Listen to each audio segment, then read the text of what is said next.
Hi Dirk, welcome to the studio. Thank you, Kevin. You've written the book, Do Not Fuck But Fund the Crowd. A bold title. Do you think so? Thank you. We worked hard on that title, believe me. but let's start with explaining why this book. Why did you write a book on this subject?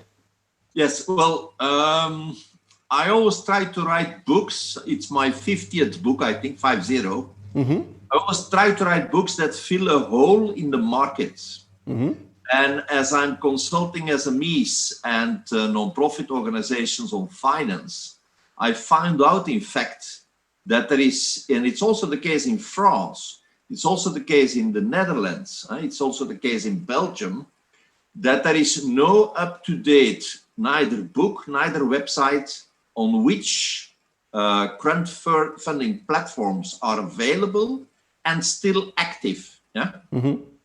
There is a lot about which crowdfunding platforms did exist and what did they do, but a big majority is out of the market today. And so I thought it's time that someone writes once a book that is usable for 1 or 2 years and in which you can find also the names of those who stopped. Because a lot of SMEs who do research, they find 70 names and 9 of them stopped already. So they lose, in fact, a lot of time. Yeah, but we will come back on why so many stop so fast. But first, in your opinion, what's the definition of crowdfunding? Yeah, that's a very good question. The definition I use is that a third-party platform helps you through internet applications, social media or others to fund your project, yes, and tries to get the money from the crowd. That's in fact, in a rough word, crowdfunding. There are 16 forms, 8 major forms, 4 main forms of crowdfunding, but that's in its essence, in fact, the scheme. The crowd funds you through a platform. Yeah, but what I learned from your book is that it's not always money that is funded, but can also be people helping or stuff like that. Yes, indeed. It's a very huge misunderstanding that crowdfunding only funds money.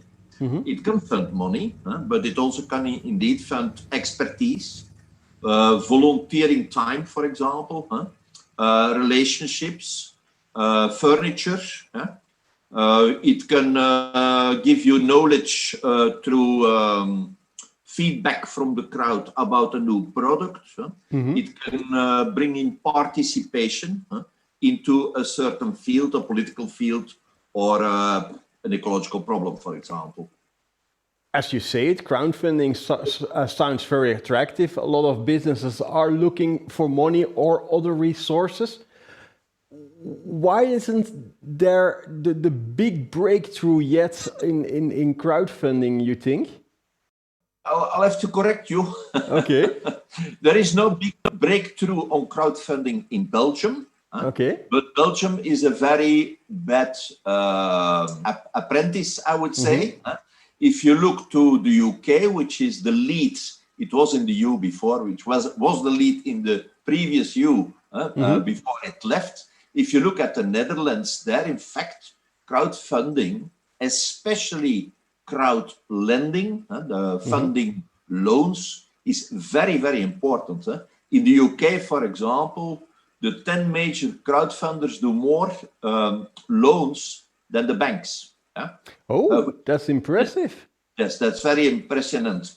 In France, there are crowdfunders who have 150,000 non-profit organizations as clients to fund.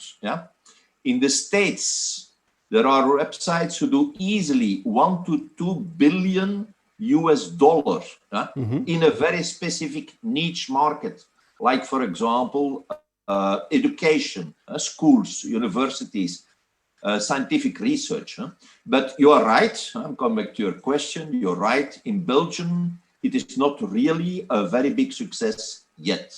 And where, in your opinion, where lies the difference between all those countries? Is it just not known here yet, or are there other reasons why it's not taking off in certain countries and in others it does?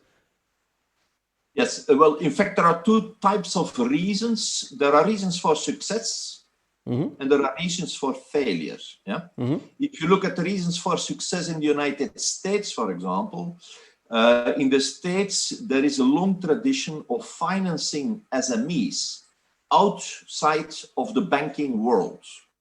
So in fact, crowdfunding as a new instrument went into a very large market. Yeah? If you look at the UK, the fiscal advantages are very, very important for the investors. And so, of course, investors like risk-rewarded investments, which are also fiscally advantageously treated. Yes? If you look to the reasons for failure, we come to Belgium. A lot of the crowdfunding platforms did not survive because they didn't have enough volume. Yeah? There were too many competitors at a certain moment in the same markets, generic markets or specific markets. And so, of course, you need volume to survive because a platform takes between 0 to 16%, but 16 is very rare, as income on the volume raised. And of course, you cannot live from 2-3% on a low volume. In those reasons for failure, I found out, for example, in the Netherlands, all the design platforms, except for one, went financially, I would say, bankrupt or did have to liquidate. Yeah? And I think also that in that case, very probably design is a very, very difficult object to buy at a certain distance. Huh?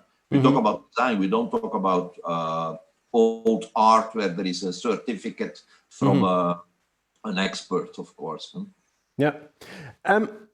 Dirk, if you look at the events industry, how could crowdfunding or crowdfunding platforms help our industry, in your opinion? Oh, yes. Well, outside COVID periods. Yeah, that's an important one. It could help a lot, of course, but we must not, in that case, we go into more the field of sales crowdfunding. Through crowdfunders, you can sell whatever you want, new products, new music, for example. But let's not forget, this was a market which was already far advanced, even before crowdfunding came up. But there are different applications. I think, for example, in the United States, there are a lot of very nice applications. In Belgium, they all failed. There were some applications like Akka Music, for example, but they all had not enough volume to, let's say, to give really good results. But sales of tickets is the best example I think you can give. And of course, creating a platform on which artists can give things away that you normally cannot get from an artist. I can give an example: exclusive interviews. An encounter like this one, you are the artist, I am the client or the guy that gave you money, and I invite at my home 20 people or 200 people, and we have a discussion with you, or you give us a private concert. All that is possible through crowdfunding.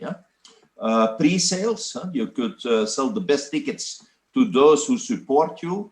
Some crowdfunders did in-store monthly support, which means you give your preferred artist $10 a month, and in exchange for that, you get everything before all other fans. So it costs you €120 or dollar per year, but you get something from your favorite artist in advance. Financing the first discs, for example, also is very, very often done in the market, even in Africa today, through crowdfunding. But of course, it stays not an easy market. Huh? Yeah, but for example, an example I heard of is festival organizers. Normally, what they do is they book artists, they organize the event, and start selling the tickets, and then you come to the concert. But that's taking a huge risk. If you turn it around and say, okay, we will first do crowdfunding, sell tickets, and if we sell enough tickets, we will organize the event, and if we don't, you get all your money back. That are also examples, I think, that are very interesting for our industry. Yes, of course, pre-sales. Pre-sales. Mm-hmm. You sell first, and you organize afterwards. Of course, it's not an easy market, because today you can book almost every artist because they are all free. But in a normal world, mm-hmm. pre-sales, if you don't have an option, is a very dangerous world, of course. You cannot ensure, I think, pre-sales with an insurer if you don't have a contract with mm-hmm. the artist. Mm-hmm. And if you don't have a contract with the artist, you risk that it's not free. You know that for especially famous artists, they make tours and you have to fall into the tour site, etc., etc. But of course, it works. It works for small events today, even in the COVID crisis. It works. Could you also use? You said volunteers and things like that can also be crowdfunded. Could that also work? For example, if you say, okay, I'm the organizer of Rock Werchter or Tomorrowland or whatever, and I need people to help. Yes, you can. You can. There is, in almost every country, the US, France, Belgium, the Netherlands, there are sites that do exist where you can present yourself as, especially and mainly if you are a non-profit organization. Mm-hmm. And there you can get very easily, the demand is often high. Today it's very low, I see, but the demand is often very high, but also the candidates are very numerous. Why? Because people can come for free and mm-hmm. listen to their favorite artist. Yes, there's a huge market for that, indeed. Yeah. You were talking in the beginning of the interview about those platforms. The only platform I really know is Kickstarter, because I'm a gadget freak and I buy a lot of stuff on Kickstarter. What other platforms should somebody working in the event industry know? Oh, in the event industry, I'll have a look at my list. Mm-hmm. Well, for example, for sailing around, if you want to organize something for sailing around, Ecosie Outdoor, for example. Mm-hmm. Okay, it's French, it's not Belgian, but it has a very, very high success rate. Success rate means on every campaign which is launched on the site, if there are 100 campaigns, the success rate gives the number that does succeed in getting the money it needs. Mm-hmm. And Ecosie Outdoor is doing something like 80% today, 80%, that's impressive. Which is unbelievable. You cited Kickstarter, but there is, of course, I think personally, you didn't ask the question, but I'm going to say it anyway. I think the best, I think, is Ulule. Okay. Ulule has a success rate of something between 60 to 98% in a lot of matters. All I looked at was in that range, which means you have 6 out of 10 chances that you get financed totally for all the money you need. Yeah, and mm-hmm. in some markets it even goes very, very higher. There is Ulule Voyage, for example, also if you want to take a trip with other people, 81%. Patreon is very, very good for artists. Mm-hmm. Bandcamp, Reverb Nation, they're all marvelous sites, I think, for your sector. Yeah. There are in these times a lot of companies in our industry are in trouble because the event industry is closed for more than a year now, and they're looking for money to rebuild their companies. No, most of them are now currently looking at banks to help them out. Could also crowdfunding be a way to get funded to get your company through this crisis? Yes, we could imagine that you do pre-sales on a number of tickets of a number of artists which are from the same field, for example, rock artists, that you say, I'm going to invite out of the list of those 50 rock artists, 20 of them next year in 2022 or 2023, you pay today and you get them and you get the tickets afterwards. Yeah. Yeah, or even not only organizers, but for example, I'm a tent rental company. That could also be a case. In financial trouble right now because I can't put my tents in the market because there are no events. Also, those companies are looking for financing their debt at this moment. Yes, what I've seen, but that's not very easy, is also their pre-sales. People that sell, you can use our XAZ furniture, 2 or 3 days, the day that you organize something, and we give you a discount of 20 or 30%. I've seen it in the market. It's not easy because people have, of course, to trust that you will still exist. Huh? Yeah. What I see is also shares. Some people try to dump. I'm sorry for using that word, but it's a bit dumping, of course. Try to sell less expensive than normally a part of new shares, so they do a capital augmentation, in fact, or a net worth augmentation with third parties. Of course, those profit from the fact that it's cheaper today than normally, but okay, it helps, of course, also people to survive. Huh? Yeah, maybe one last question. If I look at those Kickstarter campaigns, I know when you were already talking about success ratios, what I do see is that people who organize the funding put a lot of effort in creating a great video to explain their products, good text, interact with the community, even start advertising on social media to get attention. What is the success for having a good crowdfunding campaign? There are something like 50 factors. I'll pick some out. Huh? Yeah. In fact, women do it better than men. Okay.